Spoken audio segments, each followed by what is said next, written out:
makakatikim niya ng martial law ng taong bayan. Subukan mo, PBM, magdeklara ka martial law. Subukan mo. Makakakita kayo ng martial law ng taong bayan. Ubusan tayo. Gusto nyo, ubusan tayo. Mas marami kaming matitira. Kasi matitinong Pilipino, marami. Nakita ko. Mas maraming matinong Pilipino kaysa sa walang yang Pilipino. At tong bansa na to, hindi kinakailangan dumami pa ang mga walang yang Pilipino. Nasa isipan na nila, tanggalin ang Sara Duterte, patayin ang Sara Duterte. Tirahin ang Digong, yun na lang isipin ninyo. Ang Digong Duterte, ha? Yun lang sa 5 presidenteng dumaan ang nagsabi, ilibing. Regardless, tumahimik na kayo, mga Pilipino. Yan lang si Digong. Anong isusukling mo? Hayop ka. Hayop ka. Hindi maka-Pilipino, hindi ugaling tao yung ginawa-gawa mo. Ipapa-ICC mo yung tao. Kaya pagka umikot ang gulong, ako mismo ipapahukay ko yan. Ha? Inday Sara, wag na ikaw. Wag na ikaw, ako na lang. Papahukay ko talaga yan. Kung kinakailangan magpadala ng bako, papakayod ko yung nicho mo. Animal kayo, contempt kayo ng contempt. Nasaan galing yung kapangyarihan ninyo? Sa taong bayan. Pinadapo lang kayo ng kalabaw. Kayong mataas sa paglipad ninyo. Kaya babawiin namin lahat yan. Kahit magkapatayan tayo, magkaubusan tayo ng lahi, papawiin namin yung pinahiram lang namin sa inyo na ang mag-aasta kayo, akala ninyo kung sino kayo. Ubusan tayo, gusto nyo, ubusan tayo. Mas marami kaming matitira. Kasi matitinong Pilipino, marami. Nakita ko. Mas maraming matinong Pilipino kaysa sa walang yang Pilipino. At tong bansa na to, hindi kinakailangan dumami pa ang mga walang yang Pilipino. Dilipunin namin ang mga walang yang Pilipino. Kaya kayo mga Pilipino na matitino, be sure na meron kayong lakas ng loob na lumabas. Ipaglaban ninyo ang demokrasya ninyo. Hindi yung mangingibabaw ang kasamaan, mangingibabaw ang mga manyak, mga durugista, mga magnanakaw, plunderer. Ha? Sino pa kayo may katwiran? Hayop ka. Okay, so ang dapat lang sa mga ma-advise ko sa mga tao na pumupunta sa kalsada, ayusin ninyo. Ano ang sigaw ninyo? Kaya isa lang ang sigaw. Isa lang ang sigaw. May sisigaw dyan. No to impeachment. Inday Sara, no to impeachment. O pagkatapos nun, o di wala na impeachment, paano? Gusto nyo, may ambisyon pa kayo magkaisa? Ang unity, meron pa kayong paniniwala magkakaisa ang Sara Duterte at ang Bongbong Marcos? Ano yan, love team? Ay, anong nasa utak ninyo? Pagkakaisayin ninyo, kita nyo, nagbumurahan na nga eh. Nagsasabihan ng mga patayan eh. Anong nasa isip ninyo? Nasaan planeta kayo? Nasaan Pilipinas kayo? Sorry ha. Pero yung mga nag-iisip na pwedeng pang pagkasundin yung dalawa na yan, hindi na. Ang isipin ninyo, paano aabante ang Pilipinas? Hindi pwedeng sabihin ninyo, no to impeachment, tapos nun wala lang. Hindi. Because yung utak ng mga yan, hindi pwedeng yung pagkatiwalaan. Yan sila nagsimula eh. Sila nagsimula, tandaan nyo, 2 years ago, unity team, taas-taas sila ng kamay, holding hands. Meron pang umatin sa kasal, nagpakita pa ng patwitams pa sila. You know, tapos nun biglang binanata ng pinainan ng 125 million. And then ang sama pala na intensyon. Mula pa eh. Nasa isipan na nila tanggalin ang Sara Duterte, patayin ang Sara Duterte. Tirahin ang Digong, yun na lang isipin ninyo. Ang Digong Duterte, ha?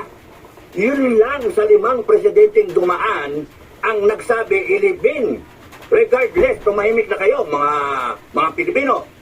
Let's move forward, let's move on. Naging presidente yan eh. Ipalibing yung tatay sa libingan ng bayani. Yan lang si Digong. Anong isusukling mo? Hayop ka. Hayop ka. Hindi maka-Pilipino, hindi ugaling tao yung ginawa-gawa mo. Ipapa-ICC mo yung tao? Gagamitin mo yung init ng ulo ng ibang tao? Gagamitin mo yung, sasakyan mo yung mga ibang tao na iba yung agenda, komunista, o mga drug lord, sasakyan mo yan para ICC. Habulin yan, habulin. Tapos wala kang magagawa. Hayop ka, wala kang kwentang tao. Yun lang isipin mo, yung tatay mo, na ang tagal-tagal. Ang tagal-tagal na nandiyan sa Ilocos, hindi malibing-libing. Ilang presidente dumaan, tapos yun palilibing ni Duterte. Wala kang kwentang tao, wala kang utang na loob. At hindi yun ugaling Pilipino. Taragis ka. Hayop yun eh. Kaya pagka umikot ang gulong, ako mismo ipapahukay ko yan. Ha? Inday Sara, wag na ikaw. Wag na ikaw, ako na lang. Papahukay ko talaga yan. Kung kinakailangan magpadala ng bako, papakayod ko yung nicho mo, ng tatay mo. Kayo yung gumawa ng kalokohan. Kayo yung nagsimula nito, ng gulo ng Pilipinas. Na dapat, ang ginagawa mo, ha? Yung pangako mo, BBM, tinupad mo.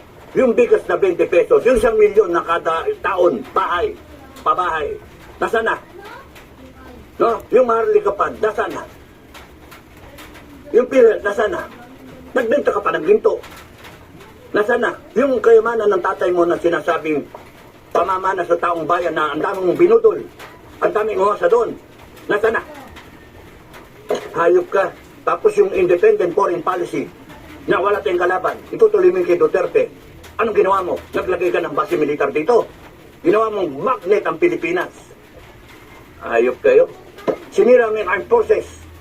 Ginawa niyong bayaran ang armed forces. Kaya kami nagagalit eh. Hindi ganyan ang armed forces. Ang hayop kayo. At kahit saan nyo daanin, hindi pwedeng kayo pa may katwiran. Lahat kayo. Presidente, down the line, congressman, senator, mga kabinete, PNP, kayo pa may katwiran. Hindi, taong bayan ang may katwiran. Tandaan niyo yun. Taong bayan ang may katwiran. Kasi yung pagiging nandyan nyo, yung kapangyarihan ninyo, yung existence ninyo, whatever the level, yung dapat na nandyan kayo ay dahil sa taong bayan. Never, wala kahit anong isipin mo, rason. Ba't ka magkakaroon ng presidente ng Pilipinas? Dahil may taong bayan na kinakailangan alagaan, arugain at saka i-lead. Anong gagawin mo? Wala eh. Ginawa mong gago eh. Kayo mga congressmen, dapat kayo gumagawa ng batas. O nasaan yung batas ng ano? Kailan? Panay kayo imbestiga. Mga animal kayo, contempt kayo ng contempt. Nasaan galing yung kapangyarihan ninyo? Sa taong bayan. Pinadapaw lang kayo ng kalabaw. Kayo mataas ang lipad ninyo. Kaya babawiin namin lahat yan. Kahit magkapatayan tayo, magkaubusan tayo ng lahi, babawiin namin yung pinahiram lang namin sa inyo na ang mag-aasta kayo, akala ninyo kung sino kayo. Hindi pwedeng tatakutin nyo kami, magmamarsyalo kayo, gago. Marsyalo. Hindi nyo ba mga kababayan naintindihan yung marsyalo is a power that we lent them. It's a power that we allow the president to use when he feels like using it. Hiniram lang yan sa atin. Tayo ang may power.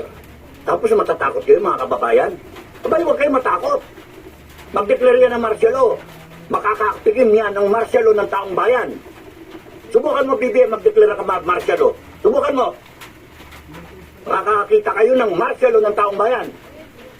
Because yung power namin mas malakas kaysa sa inyo. Hiniram mo lang. Kunyari, ang binigay lang namin sa inyo from A to D. Ha? From A to K. A to K. Kaya yung L hanggang Z nasa amin pa. And you cannot think of anything else. Kasi kami alam namin. Yung kapangyarihan namin. Kala kung makaakta kayo, kala ninyo kung sino kayo ah. Ano ang matatakot kami? Ano? Matapag kayo kasi nandyan yung kahit nilalabanan niya si Duterte, tinanggal ba niya? Hindi.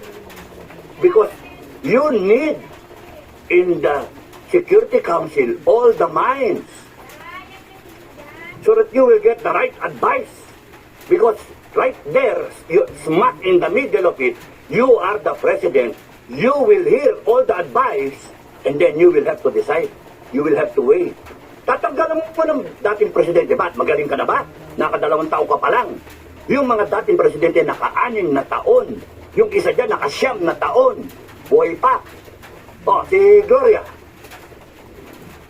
Kahit ma-advise ka niyan sa I am sorry.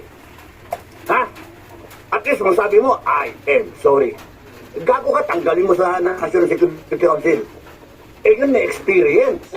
Sama-sama.